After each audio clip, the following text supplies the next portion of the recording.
भगवंताचे त्या ठिकाणी खजिनदार होते आणि खजिनदार म्हटलं की सर्व प्रकारचे चेकबुक त्यांच्याकडे क्रॉस करायचे की नाही करायचे सर्व त्यांच्या हातात, नाही का? कोणाकडे?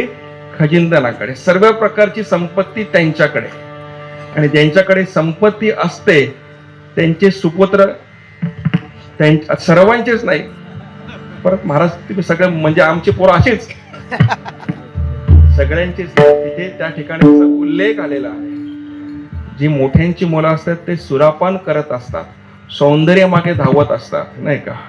म्हणजे पिण्यामागे वैश्यगमन असेल, परस्त्री असेल, त्याच्या मागे ते धावत असतात. तसे हे नल कुवर आणि मणिग्रीव जे होते ते कुबराची मुलं होती.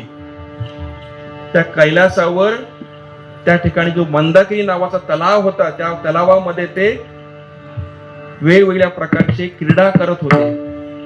काही महिला होत्या त्या ठिकाणी ते नृत्य करत होत्या आणि नग्न अवस्थेमध्ये त्या ठिकाणी वेगवेगळी प्रकारची क्रिया त्या करत होते.